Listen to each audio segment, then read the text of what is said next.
नक्षत्र जो पैदा मतलब आपके जो पैदा होने का नक्षत्र है, जन्म नक्षत्र जो आपका है वो गंडमूल का है।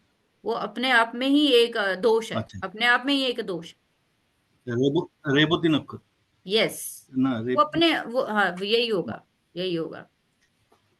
रेवती रेवती नक्षत्र है, नक्षत्र। चौथा पद है।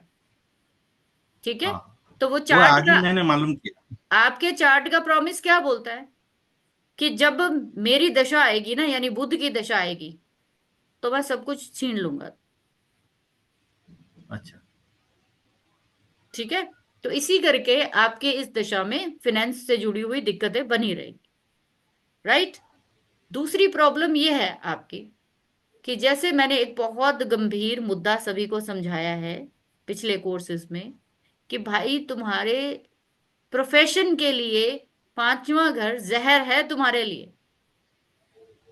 आपकी दशा किसकी चली है? चंद्रमा की। 2019 के चंद्रमा। बाद छीन लिया सब कुछ। हाँ। क्या होता है अप्रोक्स पांचवा? क्रोर। पांचवा घर क्या होता है? पूर्व पुण्य का होता है। तो अब क्या जाग गया तुम्हारा? पाप जाग गए सारे। पर सब कुछ ब्यूटी, चला गया। पर अब ये अच्छी चीज क्या है? अच्छी चीज ये है कि यही वाला प्लैनेट जो आपका है, ये आपको मजबूर कर देगा ये सोचने पे कि मेरे साथ ये क्यों हुआ। ये हाँ। ये कौन लाता है ये मजबूरी आपके अंदर? ये डायग्नोज करने की पावर कौन लाता है? ये पांचवा घर और आठवां घर लाता है। अच्छा। ठीक है। उसके बाद आप देखिए, यही चंद्रमा आपके नौवें घर का लॉर्ड भी है, पांचवें घर में जाकर बैठा है। काम धंधा सारा चौपट करा देगा ये। क्योंकि मैंने क्या बोला, किसी भी भाव से 12वां घर उसकी नेग्लिजेंस कराता है। तो मून की पूरी दशा आपको पैसे पैसे के लिए तरसा देगी। ठीक है। इस तरीके से आपको बेसिकली देखना चाहिए। ये कुछ दो फंडामेंटल है जो मैंने आप लोगों को क्लियर किए हैं। किसी का कोई क्वेश्चन है तो आप पूछ सकते हो, देन फिर हम आगे चलते हैं, कुछ और मैं आप लोगों को चीजें बता दूं। फाइनेंस कब मिलेगा मैम? उसके लिए कंसल्टेशन लेनी पड़ेगी सर आपको। ठीक है मैम। ठीक है। तो आप लोगों को जो मैं समझाना चाह रही थी वो समझ आया है आई थिंक। अमित गुप्ता जी बताइए, क्या क्वेश्चन है, फिर मैं अगला फंडामेंटल आप लोगों को क्लियर कर दूं। Good evening ma'am. हाँ जी, गुड इवनिंग। मैम, जो भी आप चारू जी का एक जो चार्ट डिस्कस कर रहे थे, जैसे जी प्रीवियस चार्ट, जी। उसमें मेरे को एक डाउट था कि यू टोल्ड कि actually as as I remember there was a seventh, like Venus का असेंडेंट था वो, और Saturn was sitting into Mars house, right? Hmm. First house में लाइक बैठे था वो, हम्म सैटर्न हम्म बैठे थे, ठीक है, राइट? तो मैम मेरे को, एज फार एज माय जो मैंने अभी तक सुना है उसमें ये है, Saturn and Mars they have a natural and there is a natural enmity in both the planets. But hmm. आपने योग कारक कहा था उसको, आपने कहा था ना योग कारक है, तो how to define that particular part? क्योंकि वो इनका तुला लगन है ना। हाँ जी। तो तुला लगन के लिए शनि खराब थोड़ी ना करते हैं। अच्छा अच्छा, मतलब कि दैट इज कम मैंने फ्रॉम वैदिक वैदिक का एस्ट्रोलॉजी। कॉन्सेप्ट लगाया। अच्छा, ओके ओके। उसमें मैंने क्या जैसे बोला मान कि लो यस, तो वो जो enmity natural, that is different thing, कि वो एनिमिटी है, वो तो आप जानते हो ज्योतिष, तो आप ये चीज निकाल रहे हो। ठीक है। लेकिन होता क्या है कि एनिमिटी वगैरह तो बाद में देखी जाएगी। इसमें केपी एस्ट्रोलॉजी में इतनी लंबी चौड़ी चीजें नहीं देखते। ये तो नहीं वो मैंने आप, लगा दिया, मैं ये तो मैंने मैंने मैं लगा दिया। जानता, मैं जानता नहीं हूँ, बट मैंने वो थोड़ा स्टडी किया था ना, तो then I got it no कि देयर इज नहीं अ नहीं, कोई नेचुरल बात नहीं। एनिमिटी एंड नेचुरल बेनिफिक होते हैं प्लैनेट। हाँ, लेकिन जो इसमें तो केपी इसलिए लिया कि एस्ट्रोलॉजी सैटर्न में, एंड, नहीं नहीं, केपी एस्ट्रोलॉजी में ऐसा कुछ नहीं होगा। नेचुरल बेनिफिट हाँ नहीं, जैसे ऐसा कुछ नहीं जैसे होता। आपने आपने योग कारक कहा था, इसलिए कहा था कि सैटर्न हाँ, and Venus both are friends very with each good other, friends that's है, व्हाई। और वो उनके केंद्र का भी है और त्रिकोण का भी है स्वामी। ठीक तो है मैम, शनि ठीक है देता मैम। भी है, लेकिन शनि ने दिया तो नहीं है। शनि क्यों नहीं ओके। दे पाया? अगर शनि का नक्षत्र लॉर्ड शनि होता तो ना तो जॉब छूटती इनकी, ना इनको सर्जरी होती, ना कुछ और होता। हो ही नहीं हाँ जी, हाँ सकता जी। था। ठीक है। मतलब कि देर आर डिफरेंट कॉन्सेप्ट्स जिसके बेसिस पे वो यस आउटकम आया यस था। Yes, thank you. मैम एक और क्वेश्चन था, जैसे ये जो बेसिस हो नेटिव चार्ट, जी जैसे मेरा चार्ट है, उसके जी। बेसिस पे मैं अपने फैमिली मेंबर्स या सिबलिंग्स का भी एनालिसिस कर सकता हूँ, and how accurate that was? 100% accurate बैठेगा। आप लोगों को मैं अभी बना के दिखा दूंगी। 100% बैठेगा। मैम, आप कैन यू अपने, प्लीज टेक माय मैं बता, example, because my mom is going through a severe health issues. अगर hmm, if possible for you, can you please take a chart yes, on my credentials? हाँ मैं ले if लूंगी possible, अभी। 2 minute बस, एक दो फंडामेंटल्स मैं और ले लूं, फिर आपके हाँ चार्ट पे जी. लगाते हैं, ठीक है? Thank you so much ma'am, thank you so much okay ma'am. जी, ओके जी। आप लोग फर्स्ट टाइम आए हो ना, आई थिंक? हाँ जी ma'am. Okay, yes. Thank you जी। ठीक है। तो अब आप लोगों में से बहुत सारे लोग ऐसे हैं, जैसे कि मैंने आपको बोला कि क्विक प्रिडिक्शन देता है केपी एस्ट्रोलॉजी। तो आप में से बहुत सारे लोगों का ये होता है कि बहुत सारे लोग जो है वो सन्यास की तरफ बहुत अट्रैक्ट होते हैं कि मैं सन्यास ले लूं, मोक्ष ले लूं, घर बार छोड़ दूं। ऐसे क्या प्रॉमिस होते हैं चार्ट में जो इंसान सन्यास की तरफ चला जाता है? आपकी कौन सी कुंडली के भाव होते हैं जो आपको इंसान घर छोड़ने पे मजबूर हो जाता है, या फिर वो घर में रह के भी ना सबसे कटा रहता है? अब ये आप लोगों को कुछ कॉम्बिनेशन में बता रही हूँ कि जब भी आपकी कुंडली, आपकी दशाएं जो है, आपकी कोई भी दशा XYZ चले, अगर वो दशा आपकी तीसरे घर की, 10वें घर की या 12वें घर की, तीसरा, 10वां या 12वां घर अगर एक्टिवेशन में आ गया उस समय, ऐसे लोग जो है कहीं ना कहीं अपने कर्मस को त्यागने की कोशिश करते हैं, हर चीज को छोड़कर मूव ऑन होने की कोशिश करते हैं। तीसरा घर क्या होता है? तीसरा घर जो होता है वो फोर्थ से ट्वेल्थ होता है। क्या होता है? फोर्थ से ट्वेल्थ। इट मीन्स कि घर से बाहर निकलना। आप लोग, हम लोग तब तक घर से बाहर नहीं निकल सकते जब तक आपकी सूक्ष्म दशा, प्राण दशा, प्रियंतर दशा, कोई भी ऐसी दशा एक्टिवेशन में नहीं आएगी, तो आप अपने घर से एक कदम भी बाहर नहीं निकाल सकते। आप में से जितने लोग भी आज अगर कहीं घूम के आए हो, जैसे मैं भी घूम के आई हूं कहीं पे, इसीलिए मैं थक गई जरा आज। अब कहीं ना कहीं सूक्ष्म दशा, प्राण दशा तक, जो कि 2 से 4 दिन की आती है, उसमें अगर तीसरा घर एक्टिवेशन में आया, देन मैं ट्रैवल जरूर करूंगी, मैं घर से बाहर जरूर जाऊंगी। लेकिन अगर मेरी दशाओं में 9वां घर भी आ गया, तो ये 9वां घर जो है ये डिवाइन वॉरशिप को दिखाता है, डिवाइन वॉरशिप को।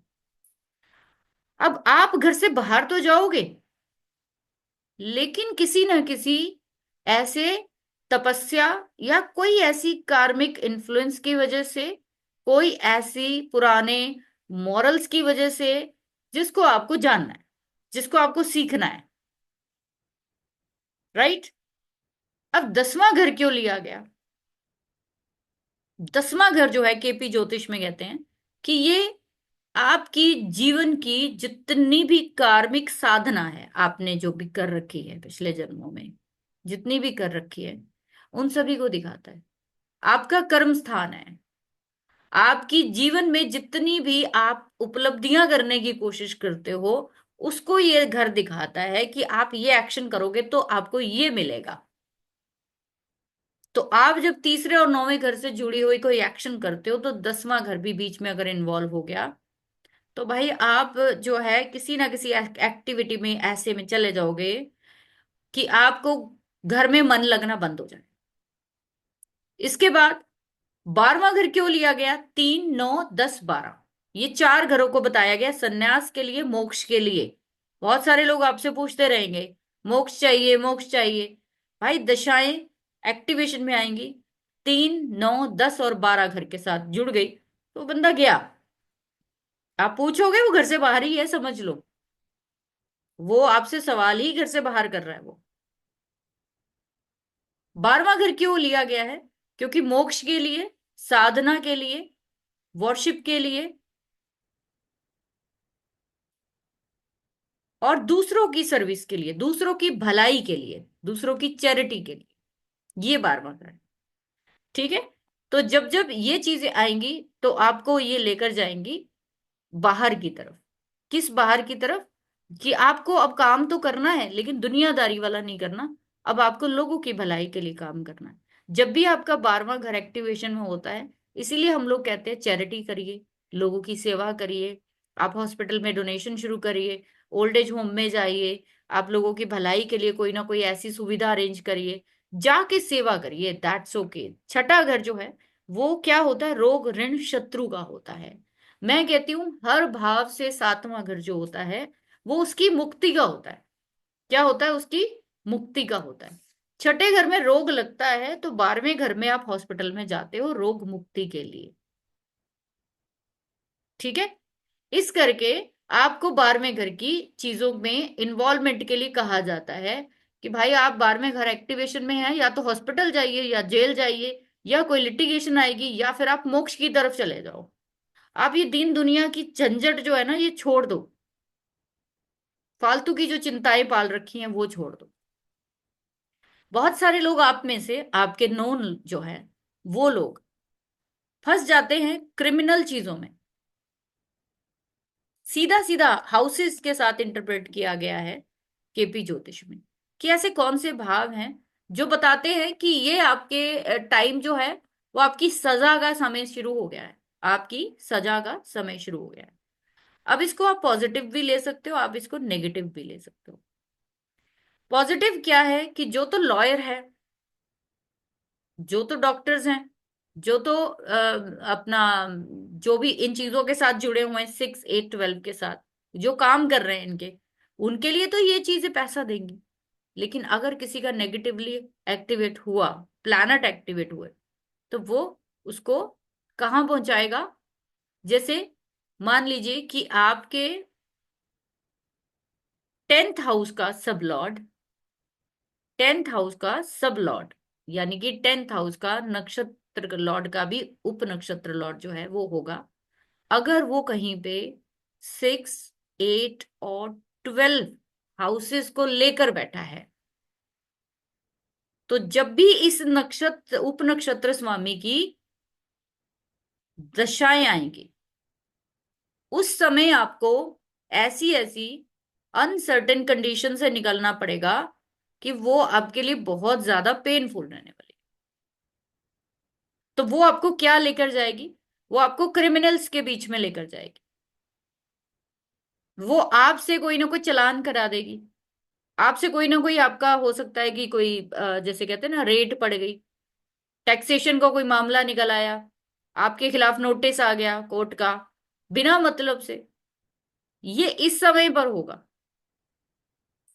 अब ये 6 8 12 का जो प्लैनेट है, ध्यान रखिए इस चीज को, 6 8 12 का प्लैनेट किस किस भाव का उप नक्षत्र स्वामी यानी सब लॉर्ड बन के बैठा। अगर आपके मैक्सिमम 12 के 12 हाउसेस में से ज्यादातर हाउस 6 8 12 के साथ है, तो आप पर मुसीबतों की बिजली गिरती रहेगी जीवन में। ये वो बैड लक है जो आप बाय डिफॉल्ट लेकर आए हो, जो खत्म नहीं होगा, बाय डिफॉल्ट ही लेकर आए हो, पैदाइशी। बहुत मुश्किल है इन चीजों से बाहर आना। ठीक है, दूसरा चीज कि बहुत सारे लोग हैं जो आप में से पॉपुलर होना चाहते हैं, तो केपी ज्योतिष उसके लिए कुछ बताती है हाउसेस के बारे में कि पॉपुलर होने के लिए, पॉपुलर किसको होना है, पॉपुलर कौन है। मेरी बात हो रही है तो फर्स्ट हाउस हो गया, फर्स्ट हाउस का होना बीच में बहुत जरूरी है।